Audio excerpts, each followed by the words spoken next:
Hello, and welcome back to Automotive Chaos. My name is Ryan. The title of this video may seem a little misleading or a little dramatic, but I promise you it's not. So the reason that I've been putting this video off, and frankly didn't want to do it at all, is completely 100% my fault. So as I've been working on this car, there are certain parts that I have to go back and fix or complete all of the small little projects I left half done or not started. So that is the reason that I've been trying to avoid making this video, but I can't put it off any longer. Okay, so here's my list. Also, not just a list for the 56, but every car that I currently own. So if you haven't checked out some of the other cars and you would like to, there's some other videos right underneath here. The reason the 55 Chevy has a question mark next to it is because that car needs everything and I don't even know where to start. It's basically going to be a mirror image of the 56. Let's focus on the car that we're actually working on and the whole reason that I'm filming this video. So this is not a complete list, but this is a lot of it that we need to get done on this car. Now, I wish that I could tell you that I thought we were going to get everything on this list done in this video. I can promise you that we're not. But the things with stars next to them, that's a star, are the things that I'm going to focus on in today's video. So I want to strip this car down to bare metal. I mean, it's already pretty close. There's not much left in this thing.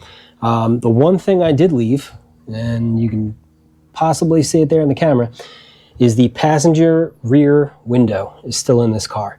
It doesn't want to roll up, it doesn't want to roll down, and the hardware holding the stainless and the window regulator might as well be welded in. So I think we're going to start with removing the rear window. The glass is broken, so it's not really that big a deal, but I would like to salvage the trim and the stainless, so we'll work on that first. All right, so first up, might as well try and get this handle off. Try and grab this with the pick.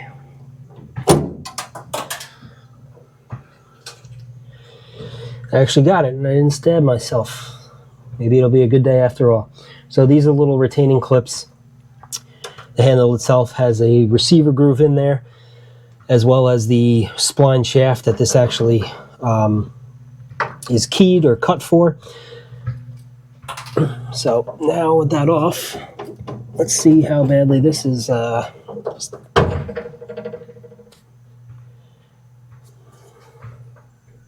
feel like maybe I should just stop filming now and go in for the day. It seemed to have gone too easy. Probably doesn't seem like a lot, but it's the little wins that count. I just put the clip back in there. Probably won't save the handle, although I don't know, maybe I can clean that up. It's pretty beat. But there's one thing I've learned. It's keeping track of hardware on stuff like this is very important. That little clip probably doesn't seem like much, but if that's the one thing holding you up, you don't want to be messing around with that. So I'll just stick it with the handle, and then I'll put the handle somewhere where I don't know where that is. So I'll just lose both and then completely negate what I just said. I think I'm going to attempt at getting this plate off.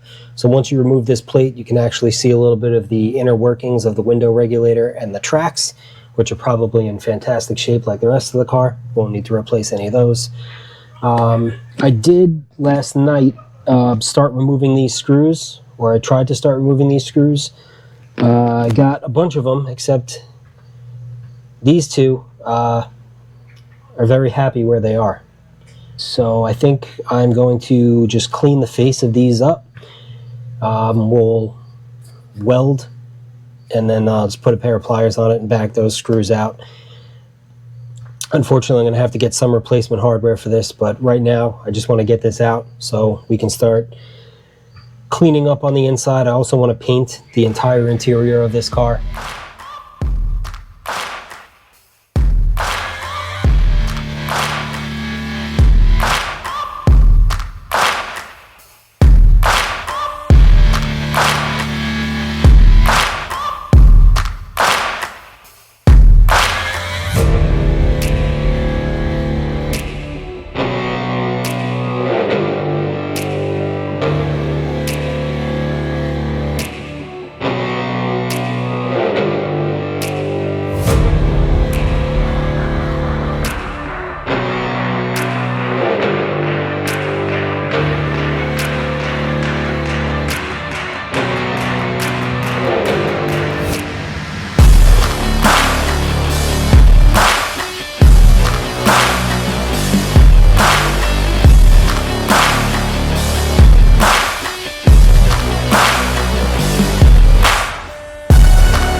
This is probably going to backfire on me now that I'm going to say something about it, but the reason for stuck hardware, or at least welding to stuck hardware like this, adding a little bit of material makes it easier to grab hardware that's either stripped or super tight with something other than a screwdriver. Also getting the heat in there and then blasting it with something like WD-40, I find sometimes helps to kind of loosen up whatever's making them stuck. So now that I said that, I'll turn this and split this clean off the head of the screw.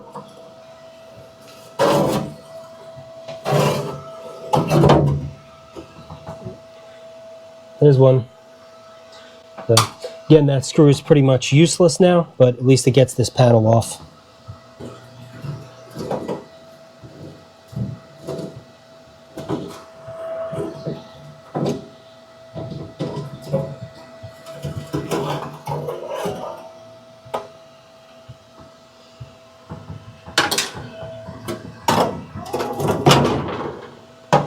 Unbelievable, 2 for 2. I'll take it.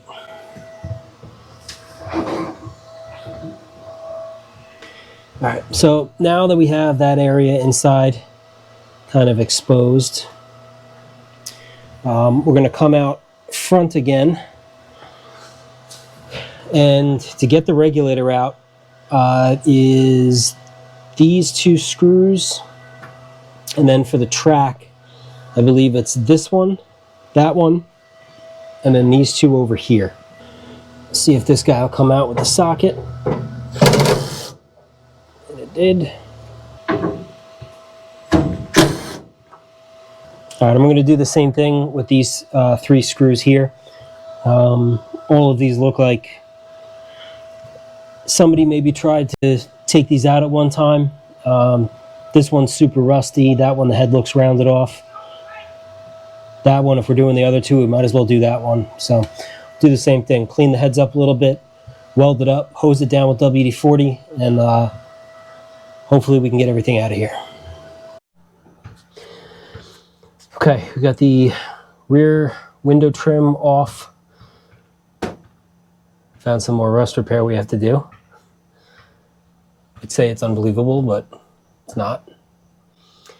And I got the flapper for the passenger side off as well. I think there were 4 or 5 screws that held that piece in, and out of those, 3 of them I had to grind out with the die grinder. So, doing well here. But we can go ahead and cross one thing off our list, because this was the first thing we were going to take care of, was to remove that trim. Finally done, and I realized why I didn't want to do it in the first place, because that was awful.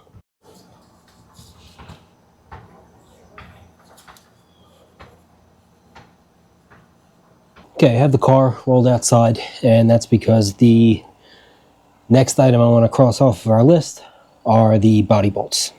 Now you might be wondering why I have another box of body bushings in my hand, and if you watch the video of me putting this body back on the frame of the car, the energy suspension bushing kit that I originally ordered shorted me 2 bushings. Not a big deal. I reached out to Energy Suspension because I bought the kit on Amazon.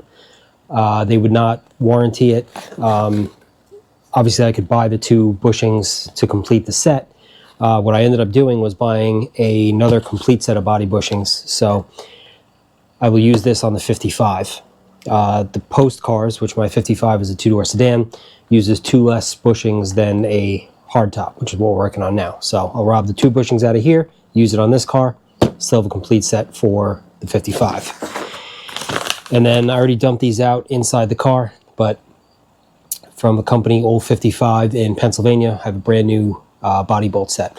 So we're going to climb underneath the car, we're going to get all the bolts started, and then we'll go through the torquing procedure and see if any of them need any shims. All right, so this front bushing here is the one that I left the 2 missing ones out of. Let's see if we can lift the body up a little bit just to get this in. Okay. One more time, slip the washer underneath. Okay. Now this sleeve can get pushed up there. that washer over that. And this bolt comes in through the top like that.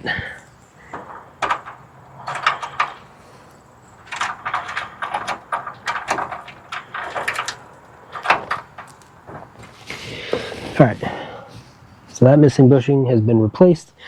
We have that body bolt through. I'll do the passenger side, and then we'll come back underneath the car and we'll start getting the rest of the hardware in. All right, so with all of our body bolts in position, I'm going to go through now and we're going to torque everything down.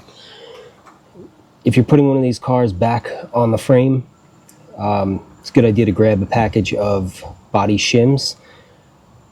And the way I place them for this car and my dad's 57 is with the body sitting on the frame. If you have a gap in between the body and the washer on the body mount, I'll usually put a couple of shims in there. This way when you're torquing the body bolt down, it's not dragging whatever piece of metal down to the frame. You kind of want everything level and flat. So this one is not going to require one, but I noticed that there were a couple of body bolts, specifically the one that is only found on the hardtop. So the hardtops in the sedans have some different body mounts, and there was one back there that had a little bit of a gap. So I picked up a couple packages of these shims. For this one, not required. So we're going to start here, and I can't get the camera underneath the car because my jack died. I thought it was an all-weather jack, so I left it outside. Apparently it's not. It's only good for indoor use. So I'm only able to get the car so far up in the air. But we'll start on this one, and we'll work our way back. The body bolts that I bought for this car, or I guess really any body bolt for these cars, it's a 3/8 coarse thread grade 5 bolt. I looked it up on a couple of forums. People were saying 25 foot-pounds. The torque spec for this particular grade bolt and size is 23, so it's right there. But we'll get this one torqued, and then we'll work our way back and finally secure this body to the frame of the car. Like I said, this is one of those jobs that at the time, after I finished putting the body back on the frame, I just didn't want to be bothered with, even though I knew it had to be done. And I just put it off and created more work for myself now. So, good times. Also, this is not tight yet, but the nuts that come with these, so if any of these bolts are not threaded into the actual floor brace themselves, they come with these like self-locking nuts. So that's why it looks like I might be cranking down on this thing right now, but we're just trying to get past the locking nut on the bottom of this. So once I get this nice and snug, we'll start going at it with the torque wrench, and we'll get this to spec.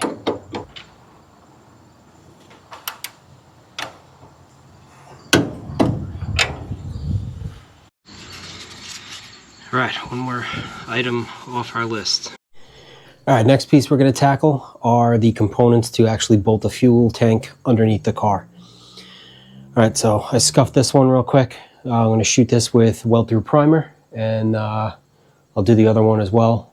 And then we have one more piece that has to get welded in before this, and I'll show you that in a minute.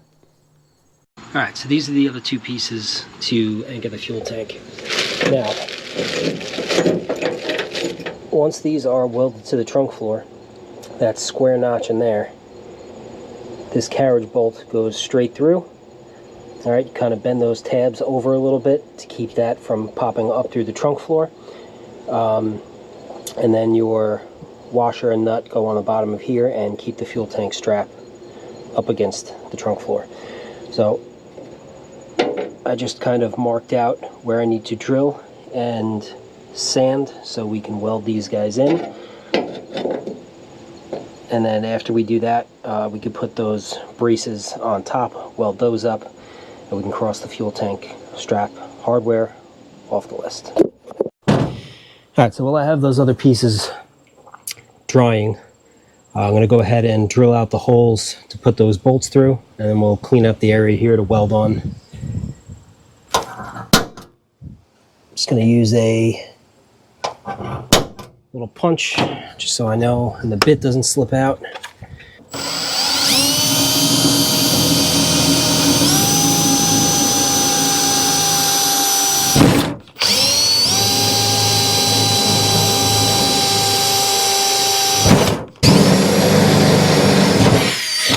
Vacuum up the shavings real quick.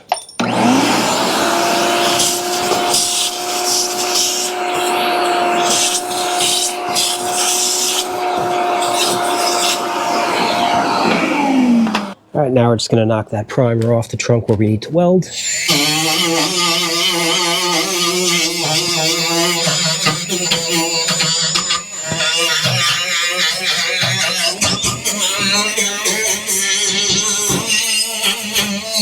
Give those other pieces a few minutes to dry, and then I'll roll the welder out and we'll start buzzing them in. All right, so I've got my brackets in place. I have the bolt through the holes just to kind of keep them positioned. So I think we're ready to start welding these in.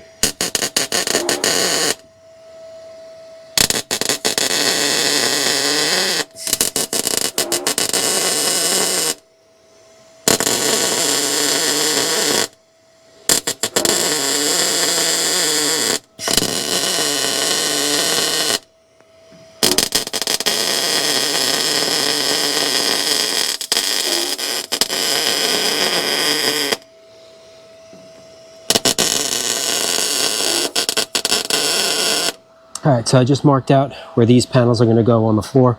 We'll do the same thing. We'll scuff that so we have bare metal, and I'm going to drill a couple of holes in this so that we can plug weld it on each corner. We'll run a small bead along either side, and we should be in business.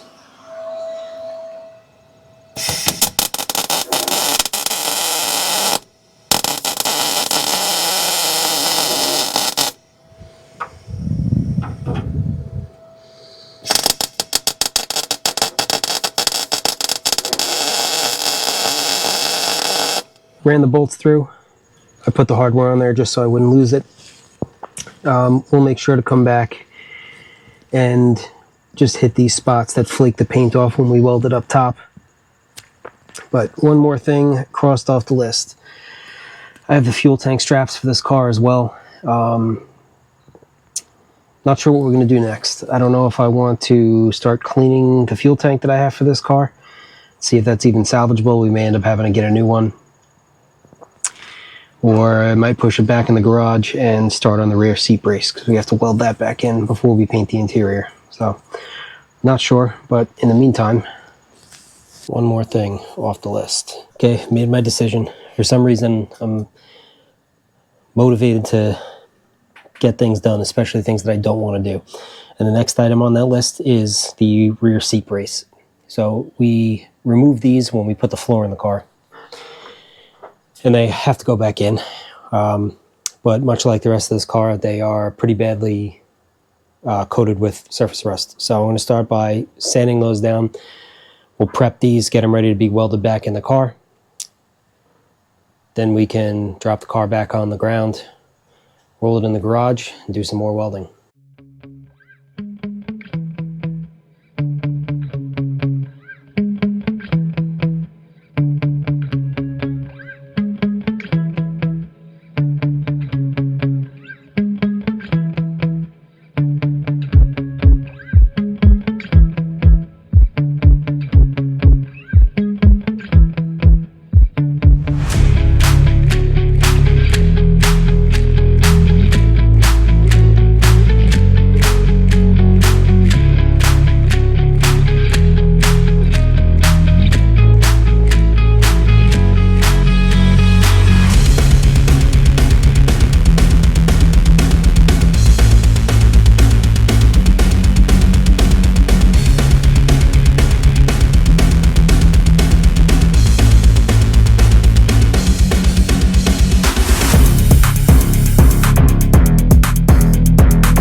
both wheel wells with the wire wheel, knocked some of the heavy rust off, treated it with the rust converter, same thing that we did the inner quarter panels with. And you can see them out there, but I also did the same thing to the rear seat brace. So there were 4 pieces that we pulled out when we did the floor, ground all of those down, hit them with primer and weld through primer. And then in the front of the car, I don't know where this guy came from, but you might recognize Steve from American Nostalgia Garage. He's working on one of the patch panels that I completely forgot about in the front of the car. To make it worse. On top of the cowl. So I'll bring you guys back in a minute when I have the, well, actually really when the fumes have settled from in here, because I don't want to blow this garage sky high. But once it dies down a little bit in here, we'll start positioning those brackets and get those welded in. Okay, I have my first piece just randomly held in place with some aerosol cans. That's what you want to use near a welder. But I'm basically using the witness marks from the spot weld driller to align this panel back up where it needs to be. So I'll hold it for the first couple tacks. Once it's in position, we can go ahead and just buzz this thing back in where it belongs.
All right, rear seat brace, back in, fully welded up.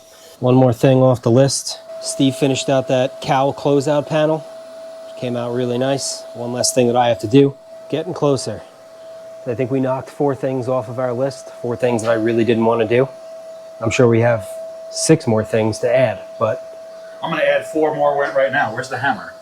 All right, so we crossed a few more things off the list.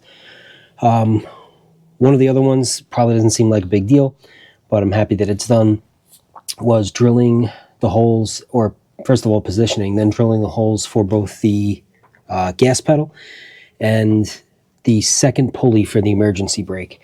So the e-brake on these cars, there's a handle up here that pulls a cable, and there's one pulley right where my index finger is, and then that cable runs across to this pulley where I had to drill the holes because the new tow board did not have them, and then that runs underneath the back of the car. So we got that done. Well, Steve was here the other day. He made this closeout panel. If you remember when we did the cowl repair on this car, this piece was damaged as well, and he made up a new upper fender mount. Got that welded on. There's a captured nut underneath here, and the cowl was drilled through. Obviously we use a shorter bolt, but we have that all done. This is the piece that came out of there. It was absolutely hammered. There's really nothing savable. So he did me a big favor by knocking that out while he was here. So slowly but surely, we're making some good headway on that list over there. The last thing on there, which I originally wasn't going to do in this video, but everything else seemed to go pretty well. So I figured we might as well do it while we're out here, is to scrape and paint the interior of this car. The floor is all new. The trunk has been primed, at least when we replaced the pan and the tail pan. The seat braces were scraped down, treated for rust. We welded those in a little bit earlier. So it's really the side panels here, and then the roof structure as well. So I want to knock all of that down, coat that with the same paint that we used on the inner quarter panels. Get the interior of this car in all one color. Also, we're going to end up sanding the dashboard. This car was originally green. Somebody painted the dash black at some point. A lot of the old paint is flaking. It doesn't look like it's in the best shape. You kind of see all along here is that old stock green paint. So we're going to strip that down. We'll get the top as well. So that'll be painted body color when we finally paint this car. But for now, just to prep, I would like to get that all sanded down to bare metal. And if there are any repairs on the dash that we need to do, I'd like to take care of it now. I'd be lying to you if I told you I knew what this stuff was. It almost looks like an adhesive or a sealant or something like that. And it comes off pretty easily with a scraper. But I want to work on trying to get this just nice and smooth, not necessarily down to bare metal. But anything that's stuck on there, I'd like to remove before.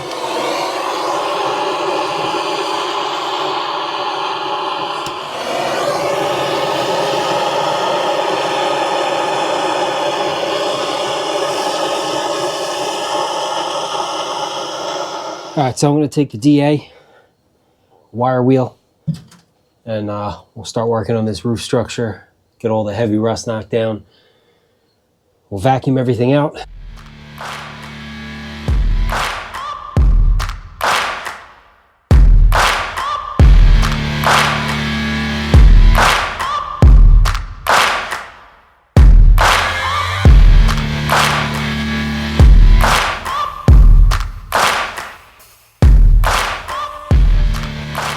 Alright, so with all of that mess that we scraped off of the roof of this car, vacuumed up, I'm going to go ahead and coat it with this rust converter. Just going to hit the spots like the pillars, inner quarters, and the roof. So, nice fresh coat of paint. Did the entire inside structure on the roof, front and back, all with that rust converter. Time to move on to the dash. Still a lot to do on this car. The small little things that I put off to the very end are, for the most part, done. So I'll get to coating this dash, and we'll come back to this tomorrow. Okay, so we have the dash down to bare metal. And I think, so the last thing we're going to do for this video is paint the firewall. I want to get that in one color and be able to tape that off when we start doing the body work and getting this car in primer.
that's going to do it for this video.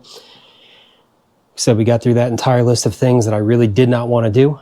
I really think that the next step is starting to get this car in one color, and then we can start the bodywork. So thank you guys as always so much for watching. Please consider subscribing if you haven't already, and we'll see you very soon.